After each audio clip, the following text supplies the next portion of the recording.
Cinta Bernoda Darah, Jilid 17, Bagian 2.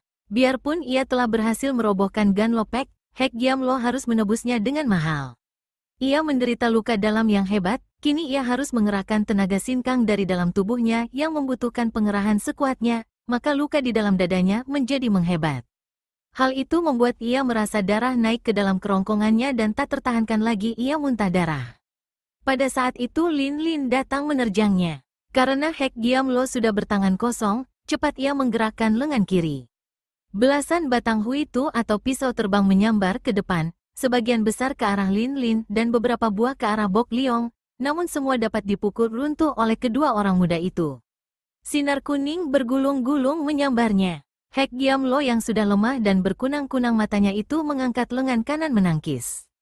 Krakek, putuslah lengan itu dan darah menyembur dari pangkal lengan yang putus. Lin Lin mendesak terus. Kembali Hek Giamlo menangkis dengan tangan kiri, dan sekali lagi putuslah lengan kirinya. Ia mendengus-dengus aneh, akan tetapi tak seorang pun tahu apa yang ia ucapkan karena pada saat itu gulungan sinar pedang kuning emas sudah membabatnya dan robohlah Hek Giamlo dengan dua tusukan di dadanya dan sebuah babatan pada lehernya membuat leher itu hampir putus pula. Para prajurit yang dipimpin Pek Bin Chiangkun bersorak gembira. Adapun para prajurit yang menjadi anak buah Hek Giamlo menjadi kecil hati dan melawan sambil mundur. Saat itulah dipergunakan Pek Bin Chiangkun untuk berseru lantang. Orang-orang gagah bangsa Khitan, dengarlah baik-baik.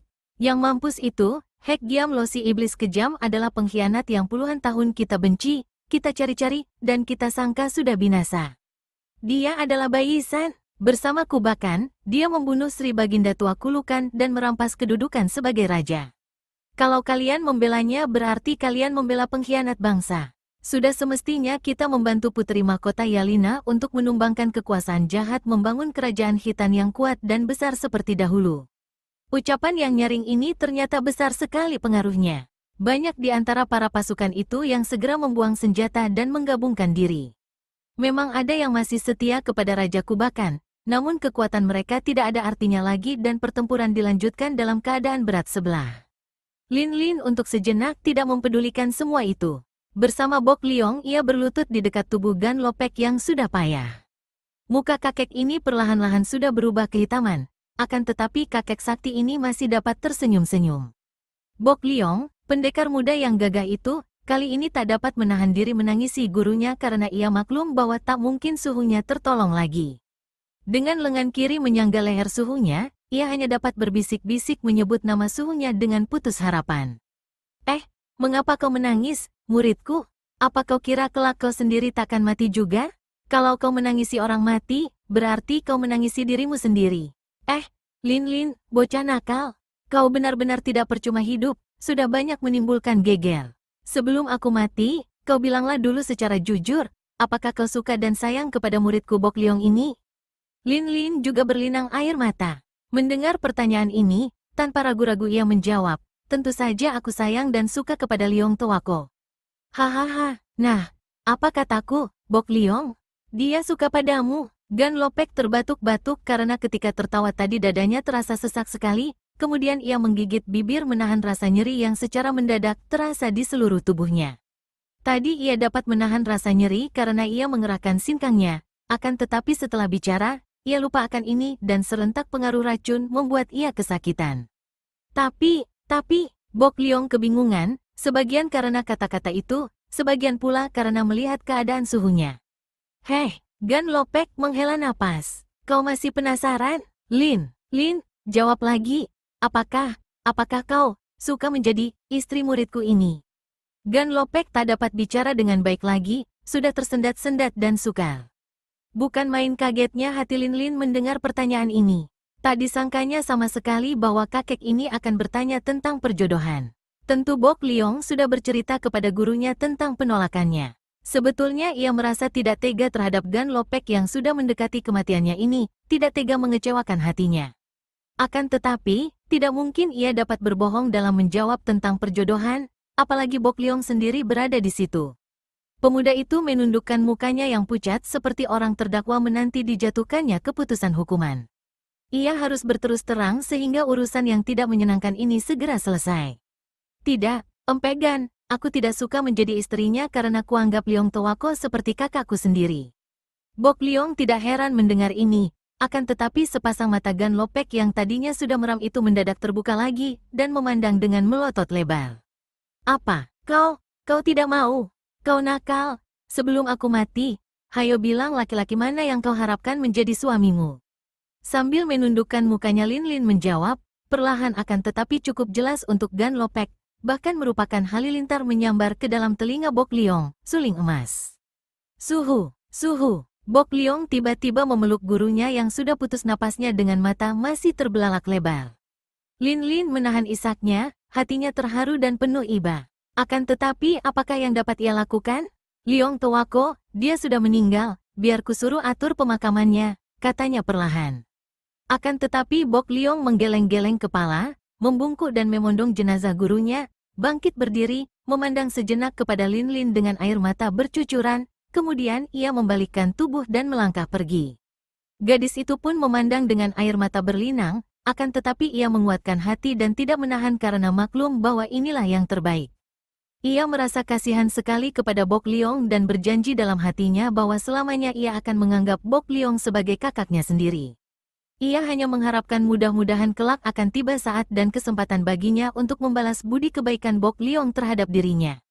Sementara itu pertempuran sudah selesai. Sebagian besar pasukan istana menyerah dan takluk, sebagian pula melarikan diri. Lin Lin segera mengumpulkan pasukannya, kemudian memerintahkan kepada Pek Bin Chiangkun untuk melakukan penyerbuan ke istana. Kalau paman tiriku mau menyerah dengan baik-baik, jangan ganggu dia. Aku akan memberi kesempatan kepadanya untuk memilih, pergi dari Khitan atau menjadi seorang tahanan selamanya dengan perlakuan baik. Akan tetapi kalau dia melawan, kita gempur. Dengan sorak gemuruh pasukan pendukung Lin Lin berangkat menuju istana. Di sepanjang jalan pasukan ini bertambah besar jumlahnya karena pasukan lain yang mendengar tentang pemberontakan ini dan tentang tewasnya Hek Giam Lo yang ternyata adalah pengkhianat Baisan, ikut bergabung. Apalagi pasukan di bawah perwira-perwira tua yang mengenal Baisan, tentu saja bersimpati kepada Putri Yalin, anak dari Putri Tayami yang mereka kagumi. Tidak ada perlawanan berarti di sepanjang jalan. Baru setelah pasukan tiba di depan istana, dari halaman istana para pasukan pengawal mengadakan perlawanan. Segera terjadi pertempuran hebat, namun tidak lama pula jalannya pertempuran karena hanya beberapa orang saja pihak musuh yang melakukan perlawanan sungguh-sungguh, yaitu mereka yang masih terhitung keluarga raja sendiri. Adapun para perwira lain juga hanya setengah hati saja melakukan perlawanan. Tiba-tiba terdengar suara ketawa menyeramkan dan barisan depan menjadi kacau. Barisan tengah mendesak ke belakang dan kelihatan beberapa orang prajurit dengan muka pucat melarikan diri. Ada setan, terdengar teriakan. Iblis sendiri membantu Sri Baginda, kita celaka, disusul teriakan lain. Lin Lin kaget sekali. Selagi ia hendak berlari ke depan, tiba-tiba ia terhenti dan terbelalak memandang ke depan. Kayabu datang sambil memondong tubuh ayahnya. Pek Bin Chiangkun telah terluka hebat sekali. Dari mata, hidung, mulut, telinga keluar darah segar. Ah, siapa melukainya? Teriak Lin Lin terkejut. Tuan Puteri, kita terjebak, kata Kayabu gelisah. Sri Baginda mendatangkan bala bantuan 2 orang iblis yang luar biasa sekali kepandaiannya. Dari jauh mereka memukul-mukul dan barisan kita kocar-kacir. Ayah sendiri terkena pukulan jarak jauh dan beginilah akibatnya. Dengan pedang di tangan Lin Lin berseru keras dan tubuhnya sudah berkelebat lenyap karena secepat kilat ia sudah berlari ke depan. Ia melihat barisannya sudah mundur ketakutan sehingga halaman istana itu kosong kembali, kecuali barisan pengawal yang berjaga di kiri, sedangkan di tengah terbuka tidak terjaga. Ketika Lin Lin berlari dekat, ia melihat bahwa di bagian tengah ini berdiri 2 orang kakek. Dapat dibayangkan betapa kaget hatinya ketika mengenal mereka. Bukan lain mereka ini adalah Pak Ke Sian Ong dan Lem Ke Sian Ong, 2 orang kakek sakti yang belum lama ini juga telah mendatangkan geger di puncak Taishan. Lin Lin adalah seorang gadis yang tidak mengenal takut. Ia tahu betul bahwa 2 orang kakek itu adalah orang-orang sakti yang sukar dikalahkan. Di puncak Taishan, hanya setelah Bu Ke Sian Su muncul saja 2 orang kakek ini dapat diusir. Akan tetapi, mengingat betapa 2 orang kakek ini hampir saja menewaskan suling emas, ia menjadi marah dan memandang penuh kebencian.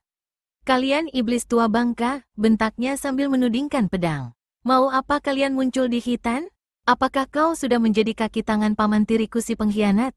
Lem Kesian Ong si muka merah tertawa. Hahaha, kita bertemu lagi dengan si gadis liar yang berilmu aneh, Pek Bin Tuwako atau kakak muka putih. Menyebalkan sekali, Ang Bin Xiao atau adik muka merah, bereskan saja bocah itu. Hahaha, jangan, Tuwako. Sayang, lihat, alangkah cantik dan agungnya. Siapa kira, dia berdarah Raja Hitan? Kalau kita menjadi sepasang raja di sini, dan dia menjadi pelayan kita, bukankah hebat? Lin Lin tak dapat menahan kemarahannya lagi. Kalian ini dua iblis tua bangka bermulut kotor, lekas pergi dari sini sebelum pedangku bicara dan sebelum ku kerahkan barisanku untuk membasmi kalian. Akan tetapi baru saja Lin Lin berhenti bicara, dari dalam istana berlari-lari keluar pengawal raja sendiri sambil membawa senjata dan langsung mereka ini menerjang dua orang kakek itu sambil berteriak-teriak. Pembunuh raja, kepung, tangkap. Dua orang kakek itu saling pandang, lalu tertawa dan sekali mereka menggerakkan kedua lengan, para pengawal raja itu terlempar dan roboh tak dapat bangun lagi. Bagaikan nyamuk menyerbu api, para pengawal itu roboh bergelimpangan dan tumpang tindih. Dua orang kakek itu dengan sikap acuh tak acuh merobohkan mereka dan dengan kaki, mereka itu menendangi mayat-mayat itu ke arah halaman depan. Lin Lin terkejut dan heran. Tadinya ia menyangka bahwa paman tirinya mempergunakan dua orang kakek sakti ini. Siapa kira, paman tirinya malah agaknya sudah terbunuh oleh mereka. Jelas sekarang bahwa mereka ini hendak merampas kedudukan raja di Hitan. Kemarahan meluap di hati Lin Lin dan dengan gerakan cepat ia nekat menyerbu ke depan sambil berteriak, "Iblis-iblis busuk, mampuslah!" Akan tetapi tiba-tiba tubuhnya yang berpusing dengan jurus Soan Hong Citian itu tahu-tahu tertahan oleh dorongan tenaga sakti dari Lem Kesian Ong yang menggerakkan kedua tangannya ke depan dada. Kemudian kakek itu membuat gerakan memutar dengan kedua lengannya dan tubuh Lin Lin ikut pula terputar-putar seperti kitiran angin. Gadis yang kurang pengalaman itu ternyata terlambat melihat sehingga ia membiarkan dirinya terlibat hawa pukulan yang luar biasa itu. Ang Bin Xiao, mengapa main-main dengan dia? Habiskan saja agar lekas beres. Si muka putih mencela. Hahaha, tidak, Tuwako. Aku sayang kepadanya. Apa, setua kau ini masih? Ah, tidak, Tuwako. Jangan salah sangka. Aku hanya suka melihat dia ini, patut menjadi muridku, murid kita.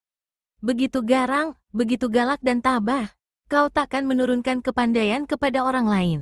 Biar ku habiskan dia, bentak si muka putih, dan ketika tangannya bergerak, sinar putih seperti perak yang berhawa dingin sekali menyambar ke arah tubuh Lin Lin yang masih berputar-putar di bawah pengaruh kekuatan tangan si muka merah. Dua iblis tua bangka mengeroyok gadis remaja, sungguh tak tahu malu, tiba-tiba terdengar bentakan keras. Lin Mo, jangan takut, aku datang membantumu, terdengar suara lain. Kiranya yang muncul adalah 4 orang, yaitu Kau Bian Cincin, Suling Emas, Busin, dan Liu Hwe. Begitu tiba, suling emas cepat menyambar dengan sulingnya menangkis sinar perak yang mengancam nyawa Lin Lin. Terdengar suara keras dan sinar perak itu runtuh ke bawah. Ternyata itu adalah sebutir batu putih yang dingin. Sementara itu Kau Bian Cincin sudah memutar pecutnya yang menyambar sambil mengeluarkan suara keras mengancam kepala Lem Kesian Ong. Bagus, bagus, makin banyak lawan tangguh, makin menggembirakan. Lem Kesian Ong si muka merah tertawa-tawa dan terpaksa ia melepaskan Lin Lin yang cepat menggerakkan pedang besi kuning membantu Kau Bian Cincin mendesak kakek sakti itu. Liu Hwe juga tidak mau tinggal diam. Cepat ia memutar senjatanya berupa Joan Pian berujung bola baja, mengeroyok Lem Kesian Ong setelah memesan kepada tunangannya Busin, agar tidak ikut mengeroyok kakek sakti itu karena terlampau berbahaya mengingat bahwa tingkat kepandaian Busin masih belum tinggi benar. Sementara itu suling emas sudah berhantam melawan kakek muka putih, Pak Kesian Ong. Pertempuran yang sunyi, tidak bersuara, namun hebat bukan main. Kakek muka putih ini telah memegang sebatang pedang yang putih pula, berkilauan dan mengeluarkan hawa dingin. Namun suling di tangan suling emas bergulung-gulung seperti naga kuning emas bermain di angkasa, sedikit pun tidak mau mengalah terhadap gulungan sinar putih. Memang suling emas mendongkol sekali kepada kedua orang kakek ini. Teringat ketika ia dipermainkan, dikeroyok dua dan hampir saja ia binasa. Kini terbuka kesempatan baginya untuk mengadu 1 lawan 1, maka ia mengerahkan segenap tenaganya dan mainkan ilmu silatnya yang paling aneh dan hebat, yaitu gabungan dari 3 macam ilmu silat sakti, yaitu Pat Sian Kiam Hoat atau ilmu pedang 8 dewa, Lo Hai San Hoat atau ilmu kipas pengacau lautan, 2 macam ilmu yang ia warisi dari gurunya, yaitu Kim Mo Taisu, dan digabung dengan ilmu sakti yang ia warisi dari Buke Xiansu, yaitu Hong In Bun Hoat atau ilmu silat huruf angin dan awan. Dengan permainan gabungan yang luar biasa ini, biarpun Pak Ke Xiansu merupakan tokoh yang sukar dicari bandingannya pada zaman itu, namun ia menjadi sibuk juga dan akhirnya hanya dapat mempertahankan diri dengan jurus-jurus sakti yang dikerahkan untuk menyelamatkan diri saja. Kakek muka merah, Lem Ke Xianong menghadapi pengeroyokan yang berat, yaitu Lin Lin, Liu Hawe, dan Cao Bian Cincin. Dua orang tokoh bengkau ini memang memiliki ilmu silat yang cukup tinggi, apalagi Cao Bian Cincin. Akan tetapi tingkat mereka berdua sesungguhnya masih kalah kalau dibandingkan dengan Lem Ke Xianong yang memang betul-betul sakti itu, dengan dasar tenaga yang kang sehingga setiap pukulannya membawa hawa yang amat panas. Namun kedua orang tokoh ini menjadi kaget dan terheran-heran bahwa masuknya Lin Lin yang mainkan pedang besi kuning itu seakan-akan menjadi pelengkap daripada kekurangan atau kekalahan mereka terhadap Lem Ke Xianong. Mereka terkejut mengenal dasar gerakan Lin Lin yang sama dengan ilmu silat bengkau, bahkan gerakan pedang itu demikian hebatnya sehingga mereka berdua, biarpun bersenjatakan dua macam senjata, seakan-akan terseret dan terpengaruh oleh gerakan pedang Lin Lin dan membuat mereka terpaksa bergerak menurut gulungan sinar pedang itu yang seolah-olah memimpin mereka. Tentu saja mereka menjadi heran dan juga girang, akan tetapi Lem Ke Xianong yang menjadi kaget setengah mati. Seperti halnya Pak Ke Xianong yang terdesak oleh suling emas, ia sendiri pun terdesak oleh pengeroyokan tiga orang itu dan hanya mampu menangkis saja. Lewat 100 jurus, dua orang kakek sakti itu maklum bahwa tiada harapan lagi bagi mereka, apalagi kalau diingat bahwa di situ terdapat ratusan orang prajurit yang sudah siap untuk melakukan pengeroyokan begitu menerima komando. Lin Lin memang sengaja tidak mau mengerahkan pasukan karena maklum bahwa biarpun hal ini akan mendatangkan kemenangan, namun prajurit-prajurit itu tentu banyak yang akan menjadi korban. Tiba-tiba kedua orang kakek itu dengan berbareng mengeluarkan bentakan keras sekali, bentakan yang dilakukan dengan pengerahan tenaga hikang. Beberapa orang prajurit terjungkal, bahkan yang terlalu dekat roboh tak dapat bangkit lagi. Suling emas mengeluarkan bunyi melengking tinggi dan memperhebat desakannya, akan tetapi Cao Bian Cincin tampak terhuyung mundur karena Lem Ke Xianong sengaja melakukan pukulan hebat yang khusus ia tujukan kepada kakek bengkau ini. Melihat Cao Bian Cincin terhuyung, Lin Lin menerjang dengan jurus ampuh dari ilmu Kepsasin Kun. Pedangnya tertangkis pedang merah di tangan Lem Ke Xianong, namun masih dapat menyerempet pundak kakek itu. "Towako, mari pergi," Lem Ke Xianong berseru, tubuhnya melesat dan sekaligus ia menerjang suling emas yang mendesak saudaranya. Tentu saja suling emas maklum betapa bahayanya dikeroyok dua orang kakek ini.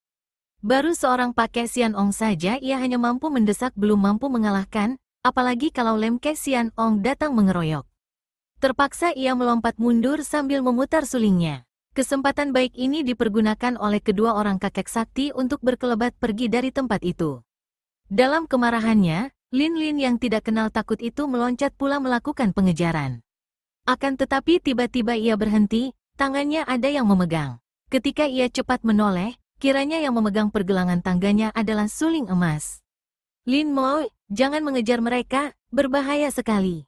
Biarlah aku membantumu." Lin Lin mengibaskan tangannya terlepas dari pegangan suling emas.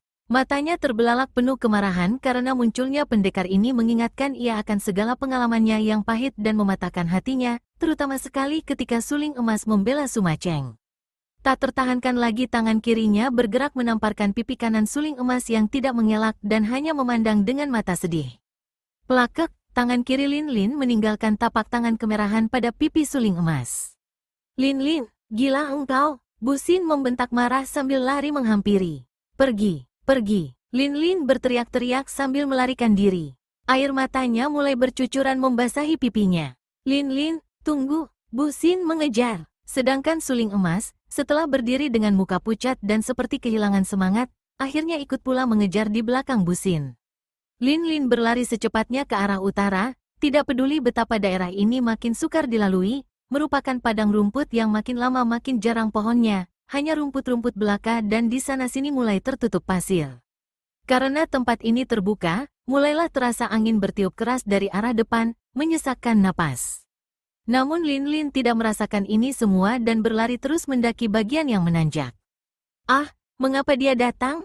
Mengapa aku mesti berjumpa kembali dengan dia? Aku benci dia. Ah, aku benci dia." Keluhnya sambil menangis, karena betapa ia mengeraskan hati memaksa diri mengaku benci, perasaannya tahu bahwa ia membohongi dirinya sendiri.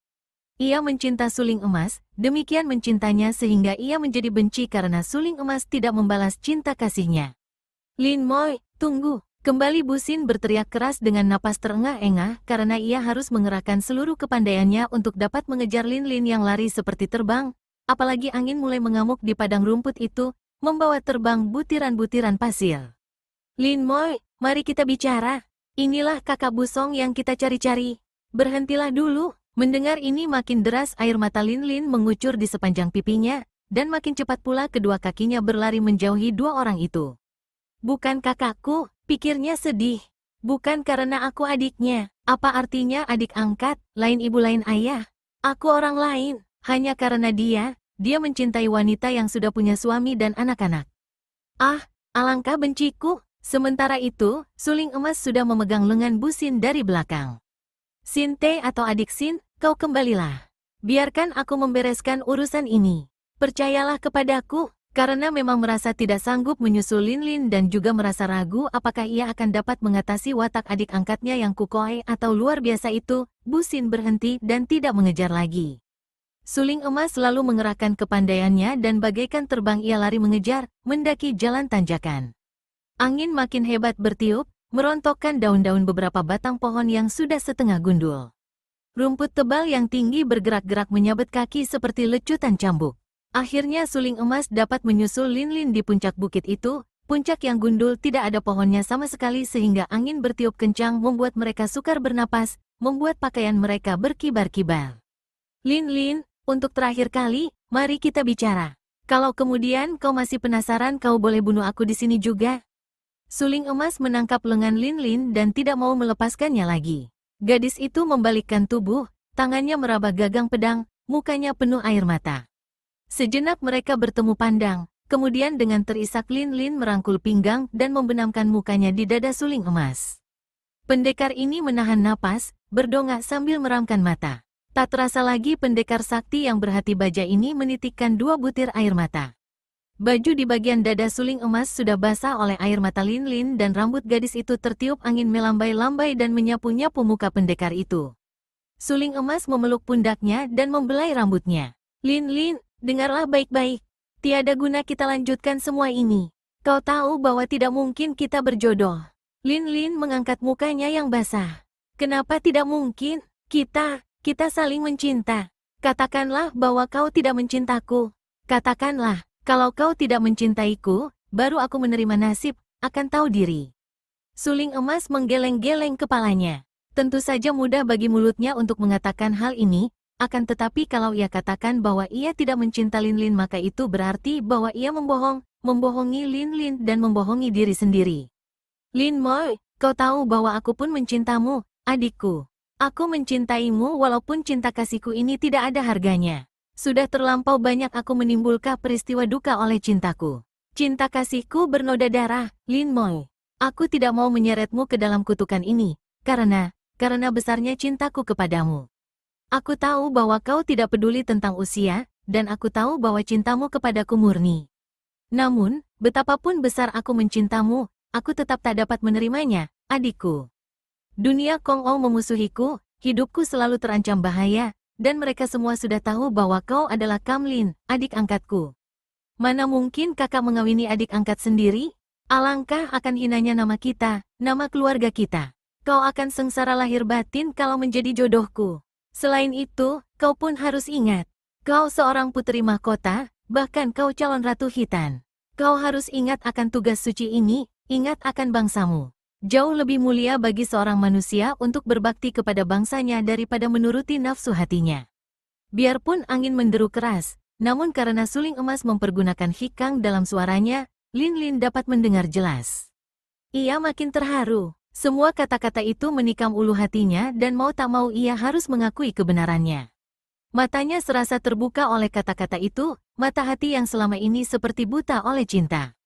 Akan tetapi, teringat akan Suma Cheng ia masih meragu. Apakah semua itu bukan hanya kau gunakan untuk menghiburku? Apakah tidak tepat kalau kau tak dapat menerima persembahan hatiku karena kau sudah mencinta orang lain, mencintai Suma Cheng? Suling emas memegang dagu gadis itu, diangkatnya mukanya agar menentang mukanya sendiri. Kau pandanglah mataku, Lin Moi. Adakah mataku membayangkan kebohongan? Memang, dahulu aku pernah mencintai Suma Cheng, akan tetapi cinta itu tercabut akarnya meninggalkan luka di hati setelah ia menikah dengan orang lain. Banyak sudah hatiku terluka karena cinta gagal, dan aku tidak mau mengorbankan dirimu hanya untuk mengobati hatiku. Aku amat mencintamu, adikku. Karena itulah aku rela berkorban patah hati sekali lagi dan kali ini yang paling parah. Dengarlah, aku bersumpah takkan menikah dengan gadis lain, aku ingin mengikuti jejak mendiang Su Hukim Mo Taisu dan jejak Lo Qian Weibu Kesiansu. Aku hanya memujikan semoga engkau mendapatkan seorang jodoh yang baik, adikku. Ah, suling emas, aku mencintaimu. Aku tidak akan menikah dengan orang lain, aku bersumpah. Tiba-tiba suling emas menutup bibir yang akan bersumpah itu dengan tangannya, kemudian ia tersenyum dan mencium dahi Lin Lin dengan mesra dan penuh kasih sayang. Tak perlu bersumpah, adikku. Dan aku percaya akan cintamu seperti engkau percaya pula akan cintaku. Biarlah perasaan kita ini menjadi rahasia kita dan membahagiakan kita bahwa betapapun juga, kita saling mencinta. Nah, keringkanlah air matamu, adikku, dan bersiaplah engkau memimpin bangsamu. Lihat, mereka datang menjemputmu. Sekali lagi suling emas mencium gadis itu, lalu melepaskan pelukannya. Lin Lin terisak dan menengok. Betul saja, dari bawah tampak rombongan pasukan Khitan yang dipimpin oleh Kayabu. Mereka itu berkuda, kelihatan keren dan garang. Tampak pula Kau Bian Cincin, Liu Hwe dan Busin di antara rombongan ini. Lin Lin merasa bangga hatinya dan diam-diam ia menghapus air matanya, lalu bergandengan tangan dengan suling emas menuruni puncak bukit. Ketika mereka saling lirik, keduanya tersenyum dan di dalam kerling mata mereka terbayang haru dan bahagia. Kayabu segera meloncat turun dari kudanya, diikuti semua pasukan dan mereka memberi hormat dengan membungkuk di depan Lin Lin. Hamba melapor bahwa pasukan kita berhasil menang dan menduduki istana. Kini para panglima menanti paduka untuk menerima perintah selanjutnya. Lin Lin mengangguk dengan sikap agung, lalu meloncat ke atas kuda yang sengaja dibawa untuknya. Suling emas juga mendapatkan seekor kuda. Beramai-ramai mereka menuruni bukit itu. Lin Lin di depan bersama suling emas, Busin dan Liu Hwe. Kau Bian Cincin agak di belakang. Di tengah perjalanan, Lin Lin bercakap-cakap dengan Busin tentang Xian Eng. Ternyata Xian Eng menghilang tanpa meninggalkan jejak. Tak seorang pun tahu kemana perginya gadis itu yang sudah berubah menjadi seorang yang aneh. Pengangkatan Putri Yalina sebagai Ratu Khitan dilakukan dengan suasana meriah sekali. Suling emas, Busin, Liu Hwe, dan Kam Bian Cincin merupakan tamu-tamu agung yang menghadiri perayaan ini. Ratu Yalina mengangkat Kayabu sebagai panglima tertinggi, menggantikan kedudukan Pek Bin Chiangkun yang tewas dalam pertempuran. Atas petunjuk Kayabu, Yalina mengangkat pula banyak panglima-panglima Khitan, diberi kedudukan sesuai dengan kepandaian masing-masing. Sekali lagi Khitan menjadi bangsa yang kuat di bawah pimpinan seorang ratu yang bijaksana dan mencinta bangsanya, terlepas dari kekejaman dan kelaliman seorang raja murka seperti Kubakan yang ternyata tewas oleh Pak Kesianong dan Lem Kesianong. Setelah upacara pengangkatan selesai, para tamu agung minta diri. Kau Bian Cincin mendapatkan kembali tongkat bengkau. Tidak disebut-sebut tentang isi tongkat, yaitu rahasia peninggalan Pat Jiu Sinong. Rahasia ini hanya diketahui oleh Lin Lin dan suling emas belaka, karena catatan-catatan itu sudah terlanjur dimusnahkan Lin Lin. Dengan menahan keharuan hatinya, Lin Lin mengantar keberangkatan para tamu agung itu. Ketika pandang matanya bertemu dengan pandang mata suling emas, tak terasa lagi bulu matanya menjadi basah oleh air mata. Akan tetapi bibirnya tersenyum membayangkan kebahagiaan akan rahasia yang tersimpan di dalam hatinya dan hati suling emas, bahwa mereka saling mencinta dengan kasih sayang yang murni, dengan pengorbanan. Lin Lin yang kini menjadi Ratu Yalina dengan pakaian indah dan pedang besi kuning menghias pinggangnya, berdiri mengantar tamunya sampai derap kaki kuda mereka tak terdengar lagi, setelah lama bayangan mereka tak tampak. Kemudian ia membalikkan tubuhnya dan dengan bangga melihat pasukannya berdiri siap di depannya, siap menanti setiap perintahnya. Ia berjanji akan memimpin bangsanya ke arah kemuliaan dan kebesaran. Demikianlah, kisah cinta bernoda darah berakhir sampai di sini dengan catatan bahwa di antara tiga saudara yang turun dari Qin Lingsan, hanya Kam Busin seoranglah yang berhasil dalam perjodohannya. Beberapa bulan kemudian, Kam Busin melangsungkan pernikahannya dengan Liu Hwe putri ketua bengkau, dilakukan dengan upacara yang amat meriah. Hanya sayangnya bagi Bu Xin, di antara saudaranya, hanya suling emas saja yang menghadiri perayaan itu. Xian Eng tetap tak pernah muncul, sedangkan Lin Lin yang sibuk dengan tugasnya yang baru, hanya mengirim barang-barang berharga sebagai sumbangan. Setelah Bu Xin menikah, suling emas juga melenyapkan diri dari dunia ramai. Hanya kadang-kadang saja ia muncul di Nanchao, akan tetapi sebentar saja lalu pergi lagi tanpa ada yang tahu kemana perginya dan di mana tempat tinggalnya yang tetap.